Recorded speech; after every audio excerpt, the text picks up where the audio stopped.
Orient bell tiles studio से आप देख रहे हैं एबीपी न्यूज। ना इधर ना उधर, हर खबर की पूरी खबर, न लाग लपेट न खबरों में खोट। आप देख रहे हैं एबीपी रिपोर्ट और मैं हूं आपके साथ शीरीन। शुरुआत करेंगे उन खबरों से जिन्हें बुलेटिन में आपको विस्तार से दिखाने वाले हैं। दिल्ली में फैज़े इलाही मस्जिद के बाहर बुलडोजर एक्शन पर बवाल खड़ा हो गया है। कैमरे में रिकॉर्ड पत्थरबाजों में से 5 को गिरफ्तार किया गया। मौके पर मौजूद समाजवादी पार्टी के सांसद मोहिबुल्लाह पर भीड़ को उकसाने का आरोप है। उत्तर प्रदेश की ड्राफ्ट वोटर लिस्ट में 2 करोड़ 89 लाख नाम कटने पर भड़की सियासत। कांग्रेस ने साजिश बताते हुए इस पर जांच की मांग रख दी है, तो अखिलेश की पार्टी ने बीजेपी पर लगाए लोकतंत्र को कमजोर करने का आरोप। बांग्लादेश में जारी है हिंदुओं की हत्याएं। चोरी के शक में नौगांव में भीड़ ने किया 25 साल के मिथुन सरकार का पीछा। जान बचाने के लिए नहर में कूदा, मौत हो गई। और बिहार के वैशाली, दिल चीर देने वाली एक घटना सामने आई। कचरे में फेंके गए नवजात के शव को कुत्तों ने नोच डाला। बच्चे को जन्म देने वाली मां लापता है। अब बात करेंगे केरल की, जहां तिरुवनंतपुरम में बीच सड़क पर एक ऑटो और एक कार की भयंकर टक्कर हो गई। इस खौफनाक टक्कर का वीडियो सोशल मीडिया पर खूब वायरल हो रहा है।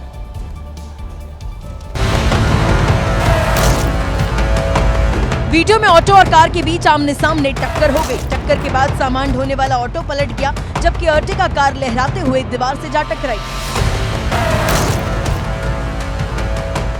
इस भीषण हादसे में सड़क किनारे चल रही एक लड़की बाल बाल बच गई। जरा ध्यान से देखिए, अगर कार 1-2 फीट पीछे होती तो लड़की की जान खतरे में पड़ सकती। टक्कर के बाद कार के अगले हिस्से को भारी नुकसान हुआ है। बताया जा रहा है कि कार की रफ्तार बहुत तेज थी और ड्राइवर उस पर नियंत्रण नहीं रख पाया। कार और ऑटो की टक्कर में 4 लोग घायल हुए हैं। इधर ओडिशा में भुवनेश्वर के रूपाली स्क्वायर पर बस ड्राइवर की गलती से दर्दनाक हादसा हो गया। बस की टक्कर में एक ऑटो 2 बसों के बीच फिस गया। हादसे में ऑटो ड्राइवर की मौत हो गई, जबकि 2 यात्री इसमें घायल हुए हैं। बस ने ऑटो में भयंकर टक्कर मार दी।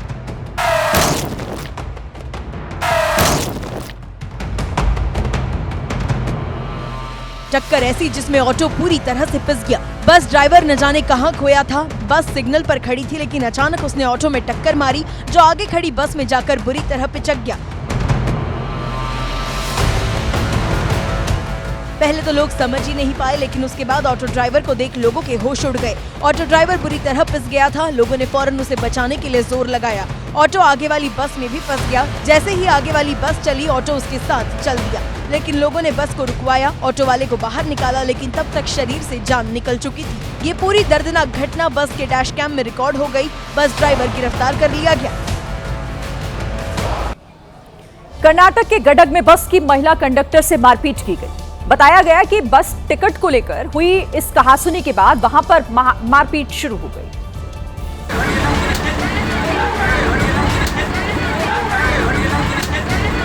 और महिला कंडक्टर कुछ समझ पाती इससे पहले एक शख्स बस में चढ़ा और उसे थप्पड़ जड़ दिया। थप्पड़ पड़ते ही महिला कंडक्टर चिल्लाई और बाद में उसने भी पलटवार किया। इसके बाद धक्का मुक्की शुरू हो गई।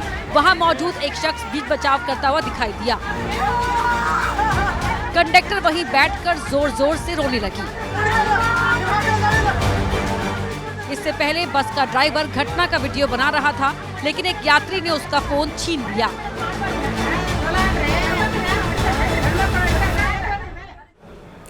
और अब हरियाणा के जींद जिले के उचाना कस्बे से एक हैरान करने वाली खबर आई है। बेटे की चाहत में एक माता पिता ने 10 बेटियों को जन्म दिया और अब 19 साल बाद परिवार का इंतजार खत्म हुआ। पूरे परिवार का इस खुशखबरी से दिल खुश हो गया और उन्होंने अपनी 11वीं संतान के तौर पर पैदा हुए बेटे का नाम ही दिल खुश रख दिया। संभालो अपना पुत्र ने। ठीक है। पिता की आंखों से खुशी के आंसू छलक रहे थे। 10 बेटियों के बाद सही इनकी मन मांगी बेटा होने की मुराद जो पूरी हो गई। संजय कुमार की शादी 2007 में सुनीता से हुई थी। शादी के बाद सुनीता ने 19 साल में 10 बेटियों को जन्म दिया। अच्छी बात ये रही कि परिवार में बेटे की चाह जरूर थी, लेकिन बेटियों से कभी भेदभाव नहीं किया। पति ने बेटियों का पालन पोषण बेटों की तरह किया। 10 में से 8 बेटियां अभी स्कूल में पढ़ रही हैं। अपने बयानों की वजह से सुर्खियों में रहने वाले तौकीर रजा का बेटा ड्रग्स केस में फंस गया है। यूपी पुलिस ने यह दावा किया है कि तौकीर रजा के बेटे के पास से ड्रग्स बरामद हुई। तस्वीरें आधी रात की है जब तौकीर रजा का बेटा फुरमान शाहजहांपुर के पुलिस थाने में बैठा नजर आया। दरअसल फुरमान ने तेज रफ्तार कार चलाते हुए एक बस में पीछे से टक्कर मार दी थी, जिसके चलते मामला पुलिस के पास पहुंच गया। ये कार सवार बहुत तेज गति से आ रहे थे, जिन्होंने पीछे से मेरे बम्पर में ठोकर मार दी। मौके पर पुलिस भी पहुंची और जब फुरमान की कार की तलाशी ली गई तो ड्रग्स बरामद हो गई। तलाशी के दौरान गाड़ी में जो बैग थी उसमें बैग की तलाशी के बाद उस बैग में एक सफ़ेद कलर की एक पुड़िया थी, जिसमें हमें संदिग्ध एक पदार्थ मिला। उस पदार्थ के बारे में जब हमने उससे पूछा तो उसने बताया कि यह क्रिस्टल नाम का एक सब्सटेंस है। साथ ही में एक सिरिंज भी मिली। तौकीर रजा को बरेली हिंसा का मास्टरमाइंड बताया जाता है। अब पुलिस ने तौकीर के बेटे के ब्लड सैंपल लेने के बाद उसके खिलाफ मुकदमा दर्ज किया है। हालांकि रात करीब 2 बजे उसे जमानत पर छोड़ दिया गया। सुप्रीम कोर्ट में आज आवारा कुत्तों से जुड़े मामलों पर सुनवाई हुई। पिछली सुनवाई में कोर्ट ने सभी शैक्षणिक संस्थानों समेत hospital, bus depot, railway station से कुत्तों को हटाने के लिए कहा था। आज हुई सुनवाई में 3 जजों की बेंच ने कई आवारा कुत्तों की मौजूदगी पर गंभीर टिप्पणी की। सुप्रीम कोर्ट ने कहा कि ये कहा नहीं जा सकता कि कुत्तों के मन में क्या चल रहा है और कब वो किसी को काट ले, इसीलिए इलाज से बेहतर रोकथाम है। कोर्ट ने ये भी कहा कि समस्या सिर्फ काटने तक सीमित नहीं, सड़कों पर दौड़ते कुत्ते लोगों का पीछा करते हैं, जिससे गाड़ी चला रहे लोगों का बैलेंस बिगड़ जाता है और वो गिर पड़ते हैं। कोर्ट ने डॉग लवर की पैरवी कर रहे कपिल सिब्बल के इस दावे पर भी सवाल उठाया कि कुत्ते सड़कों पर नहीं बल्कि सिर्फ कैंपस और कंपाउंड में होते हैं। कोर्ट ने कहा कि यही तथ्यात्मक रूप से गलत है और वास्तविकता इसके एकदम उलट।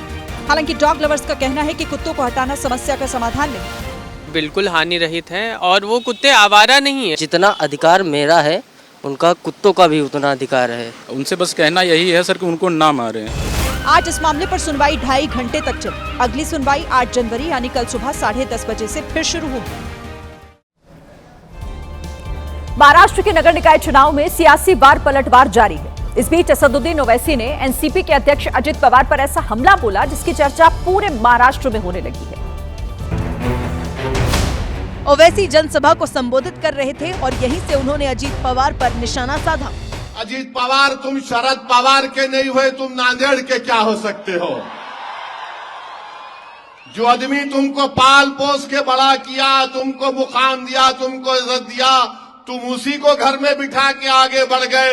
ये अजित पवार की पहचान है। ओवैसी ने अजित पवार पर हमला करते हुए मुस्लिमों को प्रताड़ित करने वाला राजनीतिक दुख भी सुनाया। खुद खड़े होकर बोलता है 75,000 करोड़ का गबन का मुझ पर इल्जाम है, क्या हुआ?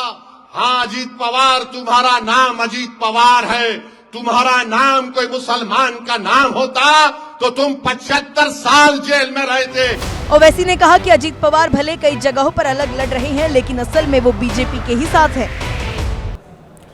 राजस्थान के किशनगढ़ में हाईवे पर एक बड़ा हादसा हो गया। घने कोहरे के बीच एक तेज रफ्तार ट्रक ने बस को टक्कर मारी और फिर हाईवे पर हड़कंप मच गया। क्योंकि कर्मचारियों से भरी बस पलट गई और हाईवे पर चीख पुकार मच गई। घायल यात्री दर्द के मारे सड़क पर रोते नजर आए। बस की हालत देखकर अंदाजा लगाया जा सकता है कि हादसा कितना भयंकर था। कई शीशे टूट गए, सीटें इधर उधर बिखर गई। बस में सोलर कंपनी में काम करने वाले 30 से ज्यादा कर्मचारी सवार थे, जो शिफ्ट खत्म करने के बाद घर जा रहे थे। तभी राजस्थान के किशनगढ़ के बड़गांव चौराहे पर कोहरे के बीच ट्रक ने बस को टक्कर मार दी। एक मिनट। हाईवे पर ट्रक किस कदर बेकाबू होकर चलते हैं उसकी एक तस्वीर आई है उत्तराखंड के उधम सिंह नगर से, जहां ट्रक ने किनारे आकर खड़ी हुई एक बस में जोरदार टक्कर मार दी। इस हादसे में बस में बैठे हुए कुछ यात्री गंभीर रूप से घायल हो गए। पूरा वाकया पास में लगे सीसीटीवी कैमरे में रिकॉर्ड हो गया।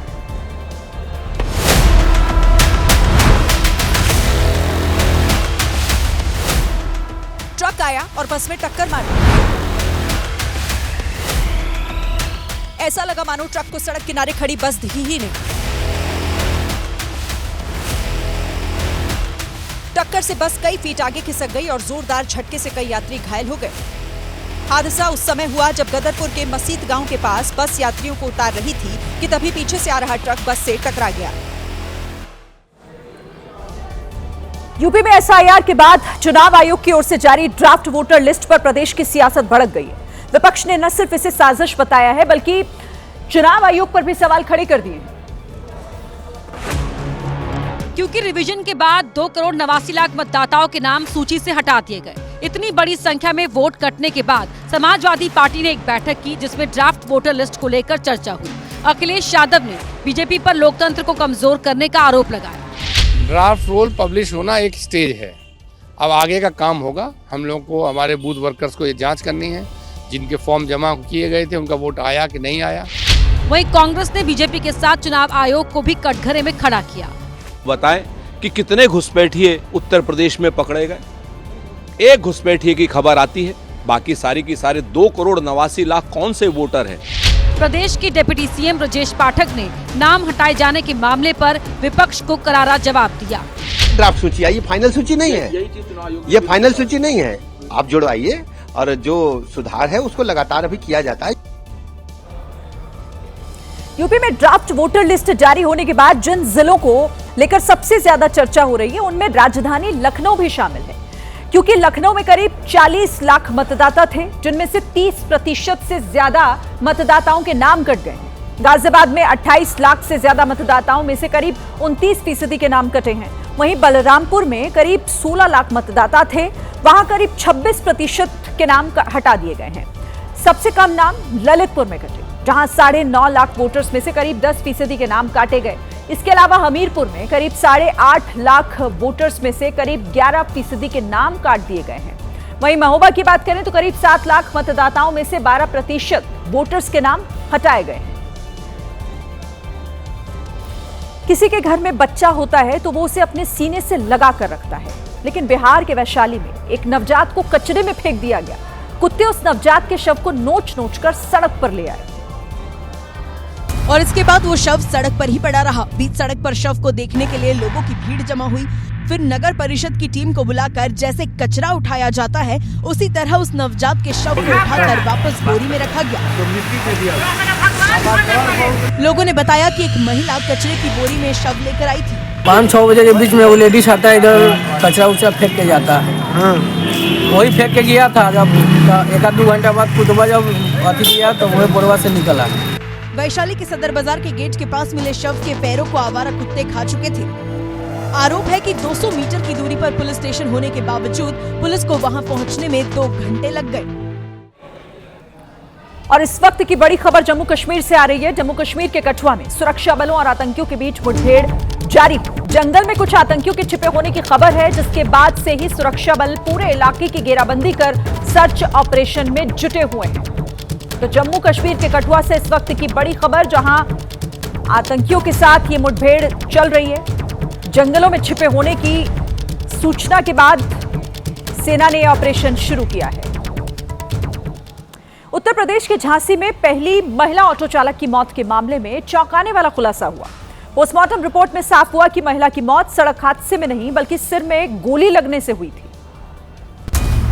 इसके बाद पुलिस ने हत्या का मुकदमा दर्ज कर 2 नामजद आरोपियों को गिरफ्तार कर लिया है।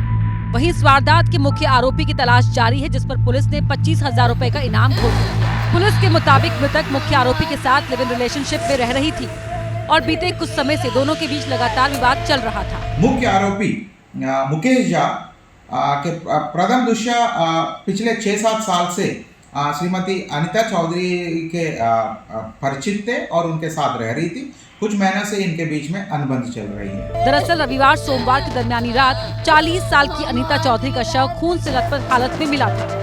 परिवार का आरोप था कि अनिता के सिर्फ सिर में ही गंभीर चोट थी, बाकी जगह चोट के निशान नहीं थे। नेशनल मेडिकल कमीशन ने आज जम्मू के वैष्णो देवी मेडिकल कॉलेज की MBBS की मान्यता को रद्द कर दिया है। ये वही मेडिकल कॉलेज है जहां 50 सीटों में ज्यादातर मुस्लिम छात्रों को अलॉट हुई थी। नेशनल मेडिकल कमीशन के सदस्यों ने 2 जनवरी को कॉलेज का औचक निरीक्षण किया था और पता चला कि संस्थान के बुनियादी ढांचे, शिक्षकों की संख्या और क्लिनिकल सुविधाओं में गंभीर कमियां हैं। मरीजों की संख्या भी निर्धारित मानकों से काफी कम मिली। दोपहर 1 बजे तक ओपीडी में सिर्फ 182 मरीज मौजूद थे, जबकि कम से कम 400 मरीज होने चाहिए थे। अस्पताल में सिर्फ 45% बिस्तर, जबकि मानक 80% का है। इसके अलावा कई विभागों में लैबोरेटरी और रिसर्च लैब नहीं थी।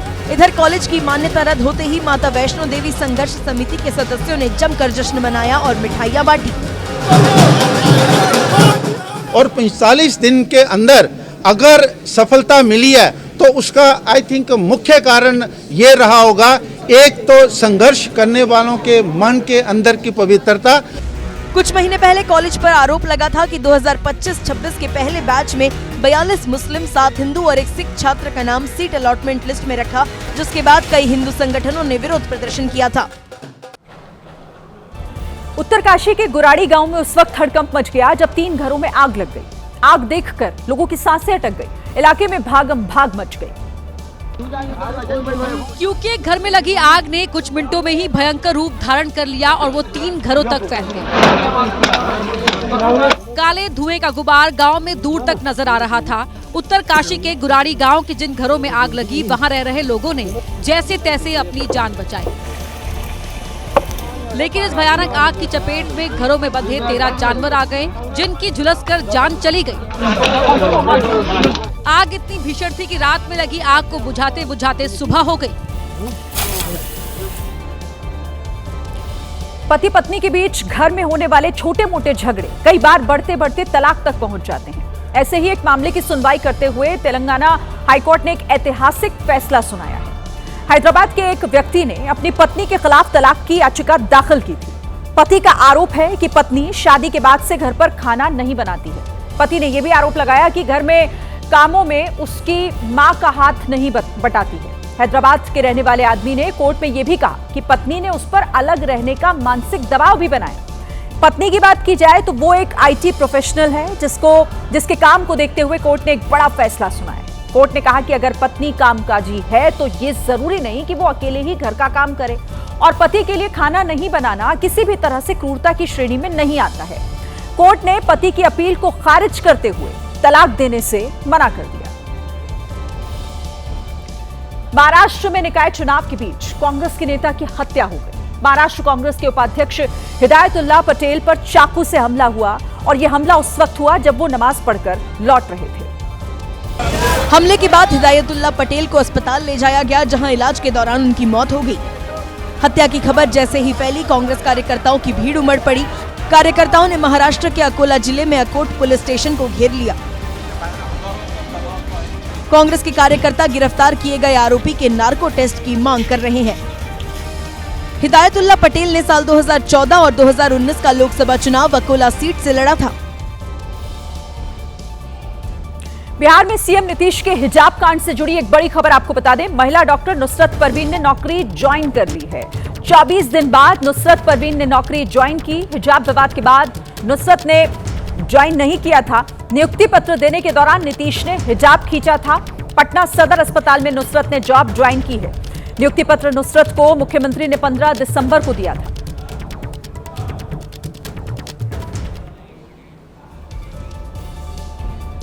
देखिए, केरल के कोझिकोड से एक सड़क हादसे की दिल दहला देने वाली तस्वीर सामने आई है, जहां एक तेज रफ्तार मोटरसाइकिल सवार ने एक महिला को टक्कर मार दी। यह हादसा तब हुआ जब महिला सड़क पार कर रही थी। टक्कर इतनी जोरदार थी कि महिला और बाइक सवार दोनों कई फीट दूर जाकर गिरे। हादसे के पहले सब कुछ सामान्य था। महिला ने दोनों तरफ देखा और फिर सड़क पार करने लगी। तभी बाइक वाला तेज रफ्तार से आया और महिला को टक्कर मार दी। इस हादसे में महिला और बाइक चला रहे युवक को गंभीर चोटें आई हैं। लोगों का कहना है कि अगर बाइक की रफ्तार कम होती तो यह हादसा नहीं होता। कर्नाटक के हुबली में पुलिस उस समय सवालों के घेरे में आ गई जब बीजेपी ने पुलिस पर महिला कार्यकर्ता के साथ बदसलूकी का आरोप लगाया, और यह सब हुआ पुलिस हिरासत के दौरान। जिसका वीडियो भी सामने आया, जिसमें महिला के कपड़े फटे हुए थे और पुलिस वाले उसे घेर कर खड़े दिखाई दिए। ये पूरा मामला एसआईआर को लेकर हुए विवाद से जुड़ा है।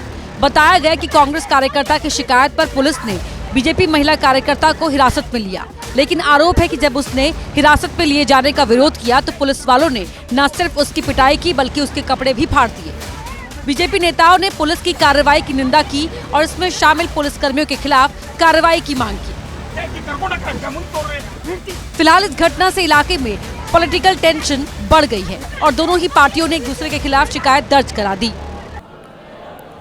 यूपी के मुरादाबाद के कटघर रेलवे स्टेशन के बाहर उस समय अफरा तफरी मच गई जब कई ई रिक्शा और कपड़ों के गोदाम में आग लग गई। इस अग्निकांड में बड़ा नुकसान हुआ है। आग पहले एक ई रिक्शा में लगी और कुछ मिनट में ही कई ई रिक्शा इसकी चपेट में आ गए। मुरादाबाद के कटघर स्टेशन के बाहर ये ई रिक्शा खड़े थे। वहीं पास में कपड़े का एक गोदाम भी था जिसमें आग फैल गई। आग इतनी भयानक थी कि पूरे इलाके में हड़कंप मच गया। फायर ब्रिगेड की कई गाड़ियां मौके पर पहुंची।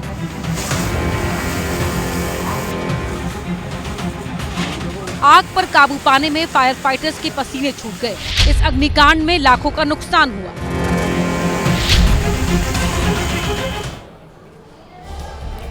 अगर आप भी ऑनलाइन खाना ऑर्डर करते हैं तो कभी ना कभी आपको भी ये दिखा होगा कि किसी फूड आइटम का रेट दुकान में कुछ और होता है और जब आप ऑनलाइन मंगाते हैं तो वो महंगा पड़ जाता है। अब इसी से जुड़ा एक सर्वे हुआ है जिसमें यह पाया गया है कि फूड ऐप से खाना मंगवाना रेस्टोरेंट में खाने के मुकाबले 20 से 30% तक महंगा हो जाता है।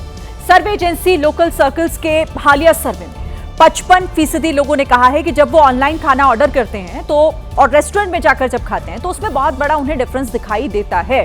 इसकी बड़ी वजह है उन ऐप्स की तरफ से लिया जाने वाला 20 से 30% कमीशन जो हर डिलीवरी पर लिया जाता है। सर्वे में 25% लोगों ने यह भी कहा कि कभी कभी उन्हें बासी या फिर खराब क्वालिटी का खाना भी मिला है। इस सर्वे में देश के 300 से ज्यादा जिलों के करीब 80,000 लोगों के जवाबों को शामिल किया गया था। 2024 में भारत को online food delivery market 2,86,000 crore रुपए का था।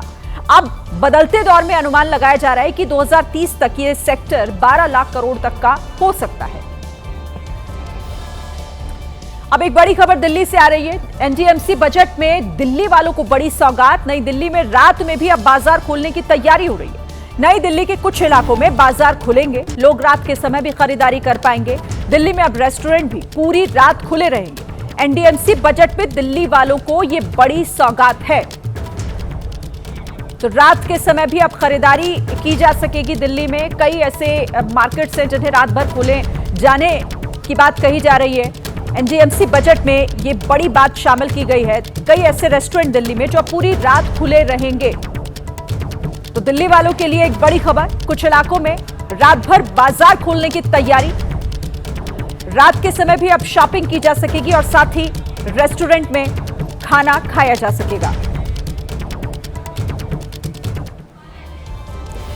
आधी रात को जब हम और आप चैन की नींद सो रहे होते हैं तब दिल्ली में जमकर बवाल हो रहा था। दिल्ली के तुर्कमान गेट के पास एमसीडी की टीम अतिक्रमण हटाने पहुंची थी, लेकिन कुछ शरारती तत्वों ने ऐसी अफवाह फैलाई कि वहां पर भीड़ लग गई और फिर बवाल होने लगा।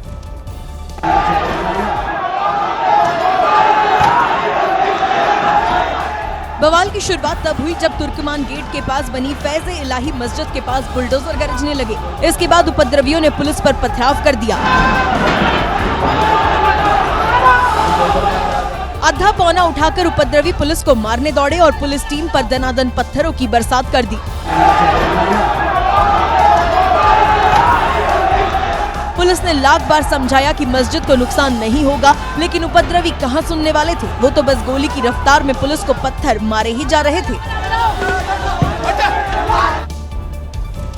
देखिए, कुछ ही देर में वहां उपद्रवियों का जमावड़ा लग गया। ईंट पत्थर लेकर वहां इतने उपद्रवी जमा हो गए कि पुलिस पर भारी पड़ने लगे। एक पल के लिए तो ऐसा लगा जैसे उपद्रवी दिल्ली को दंगे की आग में झोंककर ही दम लेंगे।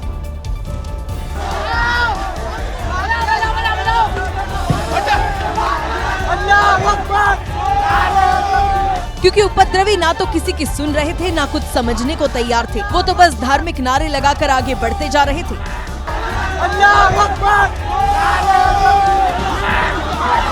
पुलिस ने बवालियों को रोकने के लिए बैरिकेड भी लगाए थे, लेकिन उपद्रवियों ने बैरिकेड्स भी उखाड़ फेंके।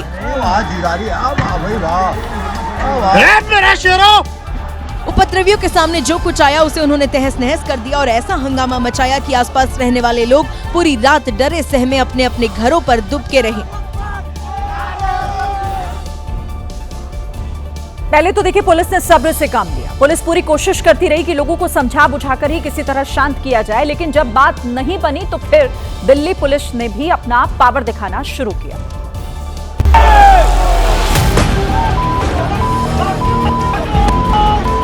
अब दिल्ली पुलिस ने अपने अंदाज में उपद्रवियों से निपटना शुरू किया।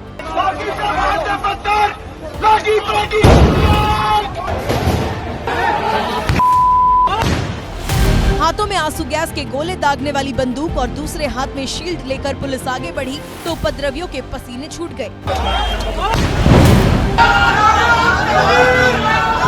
पुलिस ने दौड़ कर आंसू गैस के गोले मारे। इसके बाद तो उपद्रवियों की हिम्मत जवाब देने लगी। उपद्रवियों के पांव उखड़ने लगे तो कुछ लोग उन्हें जानबूझकर हिंसा करने के लिए उकसाते रहे।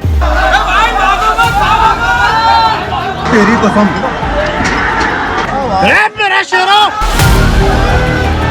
दावा है कि आधी रात को हुए बवाल के दौरान दिल्ली पुलिस और अर्धसैनिक बलों के जवानों ने कम से कम 5 से 7 दर्जन आंसू गैस के गोले दागे, तब जाकर हालात काबू में आए। अब सवाल यहाँ ये है कि आखिर इन लोगों ने बवाल क्यों किया, जबकि पुलिस तो मस्जिद तोड़ने नहीं बल्कि तुर्कमान गेट के आसपास अवैध अतिक्रमण को हटाने पहुंची थी। तो दरअसल पूरा मामला यहाँ ये है कि तुर्कमान गेट के पास रामलीला मैदान की जमीन है जिस पर कब्जा करके बारात घर और क्लिनिक बना दिए गए थे। सेव इंडिया फाउंडेशन नाम की एक संस्था ने रामलीला मैदान की जमीन से अवैध कब्जा हटाने के लिए शिकायत की थी। शिकायत मिलने पर डीडीए और एमसीडी ने ज्वाइंट सर्वे किया था और इस सर्वे में यह पाया गया था कि रामलीला मैदान की 36,428 वर्ग फीट जमीन पर कब्जा किया गया है। इसके बाद यह पूरा मामला दिल्ली हाईकोर्ट पहुंच गया था। हाईकोर्ट ने प्रशासन को अवैध कब्जा हटाने के आदेश दिए थे और बीती रात हाईकोर्ट के आदेश का पालन करते हुए ही एमसीडी की टीम 30 से 32 बुलडोजर लेकर कब्जा हटाने पहुंची थी, लेकिन भीड़ ने पथराव कर दिया था। कुछ लोगों ने यह कहकर भीड़ जुटाई कि पुलिस मस्जिद तोड़ने के लिए आई है। पुलिस के हाथ कई ऐसे सबूत लगे हैं जिससे यह अनुमान लगाया जा रहा है कि बवाल की बाकायदा पूरी स्क्रिप्ट लिखी गई थी। अस्सलाम वालेकुम मेरे भाइयों, ये देखो जो दरगाह फैजलाई का मैटर चल रहा था भाई, देखो आज घटना स्थल से सामने आए कई वीडियो इस शक को और गहरा कर रहे हैं। वीडियो बुलडोजर की कार्रवाई शुरू होने से पहले का है। बुलडोजर पहुंचे ही थे कि एक युवक ने बकायदा वहां का वीडियो बनाया और मुस्लिमों को तुर्कमान गेट पहुंचने के लिए उकसाया। देखो हज मंजिल है तुर्कमान गेट पे, भाई साहब इनकी पूरी मिलिट्री भी लगी हुई है और ये मीडिया वाले आए हुए हैं। भाई ज्यादा से ज्यादा लोग भाई दरगाह फैजलाई पे पहुंचे। आप लोगों से भाई हाथ जोड़ के गुजारिश है। एक दूसरे युवक ने तो मस्जिद तोड़े जाने की अफवाह फैलाई और वीडियो बनाकर शेयर कर दिया। आपने देखा होगा तुर्कमान गेट की तरफ कर्फ्यू लगा रखा है इन्होंने। वो कर्फ्यू इस वजह से लगा रखा है कि ये बिल्डोजर से मस्जिद को तोड़ सके। पुलिस को पूरा शक है पत्थरबाजी की घटना सुनियोजित थी और पुलिस अब माहौल बिगाड़ने वालों की तलाश में जुट गई है।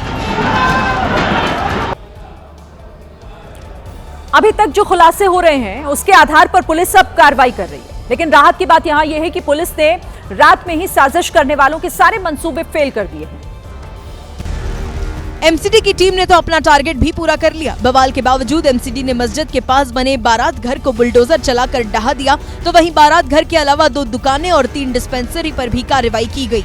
ये तस्वीर दिखाते हैं हम आपको। जो मस्जिद है वो पूरी तरह से सुरक्षित इस वक्त नजर आएगी। सामने का ये ग्राउंड देख रहे हैं, इस ग्राउंड को भी टच नहीं किया गया है।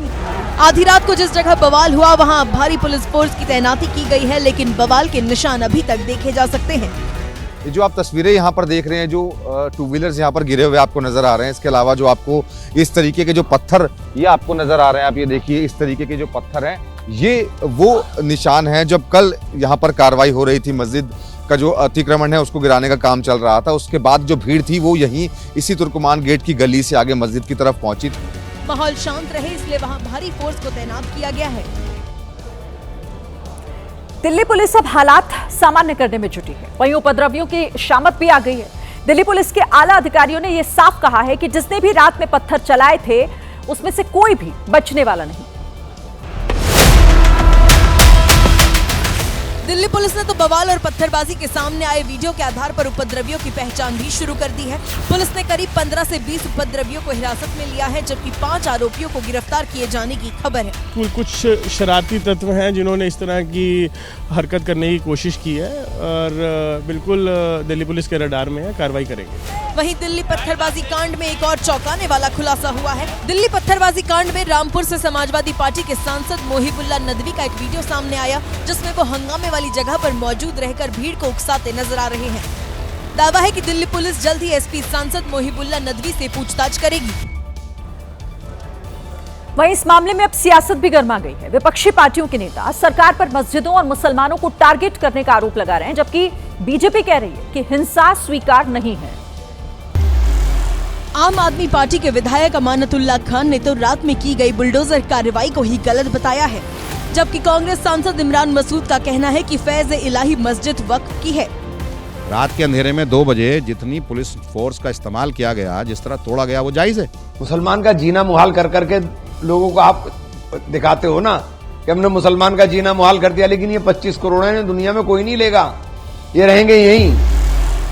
फैज़ इलाही मस्जिद के पास हुई बुलडोजर कार्रवाई का मुस्लिम धर्म गुरुओं ने भी विरोध किया है। हालांकि बीजेपी कह रही है कि जो अवैध है वो टूटेगा ही। जहां भी मस्जिद है, मदरसा है, वहां पर बुलडोजर की कार्रवाई करना, इसका मतलब है कि हुकूमत मुस्लिम दुश्मनी पर उतारू है। अवैध कब्जा है, अवैध तरीके से बिल्डिंग बनी है, वो तो जमींदोज होगी। देखिए, अक्सर देखा जाता है कि दंगाई दंगा तो बड़े आराम से करते हैं, लेकिन जब फंसने लगते हैं तो फिर वो खुद को शांति दूत बताने लगते हैं। दिल्ली के केस में भी ऐसा ही कुछ हो रहा है। कुछ लोगों ने आधी रात को जमकर बवाल किया, लेकिन अब पुलिस के डर से पत्थर फेंकने वालों को बाहरी बताया जा रहा है। पत्थरबाजी की घटना पर स्थानीय लोगों का कहना है कि पत्थरबाजी करने वाले लोग हंगामा करके भाग चुके हैं और इलाके का कोई भी व्यक्ति पत्थरबाजी में शामिल नहीं है, जबकि सामने आए वीडियो में साफ साफ इस बात के सबूत मिल रहे हैं कि फोन कॉल्स करके भीड़ जुटाई गई थी। अगर कोई माहौल खराब करेगा, माहौल खराब करके भागी तो जाता है, ये थोड़ी खड़ा हो जाएगा यहाँ पर आके आपको फिर वो इंटरव्यू देगा। आप देखिए, लोग स्थानीय नहीं है, सब स्थानीय खड़े हुए यहाँ पर। दावा तो ये है कि पत्थरबाज पुलिस से बचने के लिए अब शांति दूत बनने में लगे हैं, लेकिन उपद्रवी कितने उग्र थे ये खुद घायल जवान बता रहे हैं। तो गलियों से पत्थर मारने लग गए और रोड से पत्थर मारने लग गए, जिसमें हमारे एसएस साहब भी इंजर हैं। उपद्रवी भले ही बचने की कोशिश कर रहे हैं, लेकिन पुलिस ने घटना की बकायदा वीडियोग्राफी की है। मतलब साफ है कि कोई भी पत्थरबाज बचने वाला नहीं है। दिल्ली हाईकोर्ट का अतिक्रमण पर बड़ा फैसला। बड़ी जानकारी आपको दे दें, जामा मस्जिद के आसपास सर्वे कराने का निर्देश। एमसीडी को 2 महीने में सर्वे रिपोर्ट देने के निर्देश दिए गए हैं। अवैध निर्माण पर कार्रवाई की जाए, हाईकोर्ट की तरफ से कहा गया है। फरहत हसन नाम के व्यक्ति ने हाईकोर्ट में अर्जी दाखिल की है। अवैध पार्किंग और कब्जा खाली कराने की अर्जी दाखिल की गई है। बांग्लादेशी क्रिकेटर के मुद्दे पर शाहरुख खान को घेरने वाले बीजेपी नेता संगीत सोम पर बड़ा आरोप लगा है। समाजवादी पार्टी के विधायक अतुल प्रधान ने संगीत सोम पर मीट की फैक्ट्रियां चलाने का संगीन आरोप लगाया है। मेरठ के सरधना से विधायक अतुल प्रधान का आरोप है कि संगीत सोम, उनकी पत्नी और उनके रिश्तेदार ऐसी दर्जन भर कंपनियों में डायरेक्टर हैं या रह चुके हैं जो मीट और मछली के सप्लाई के काम से जुड़ी हैं। ये जुबा कोप करके है, आप YouTube पर जाइए या सर्च करिए गूगल पे जाकर, तो आपको कंपनी में और इनका नाम डालेंगे तो जिस जिस कंपनी में ये इनकी पत्नी और सारी जहां पर भी डायरेक्टर हैं उसकी जानकारी आपको पूरी की पूरी स्वतः ही मिल जाएगी। अतुल प्रधान ने संगीत सोम को मिल रही सुरक्षा और उसके खर्चे पर भी गंभीर सवाल उठाए। 50 से ज्यादा केंद्र के और उत्तर प्रदेश के सिपाही और दरोगा हैं।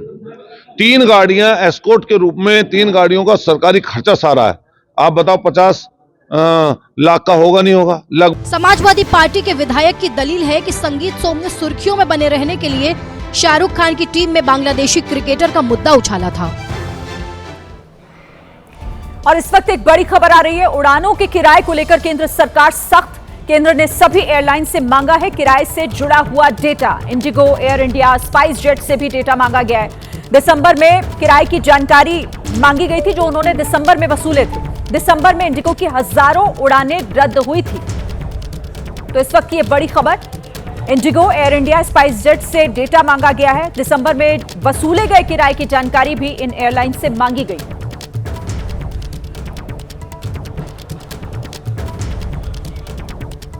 तो उड़ानों के किराए से जुड़ी ये बड़ी खबर है।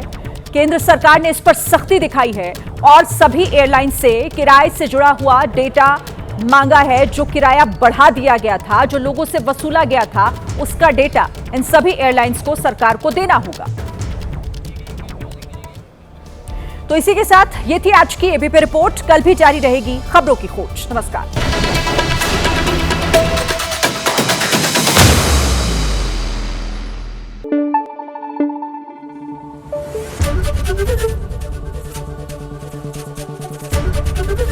एबीपी न्यूज आपको रखे आगे।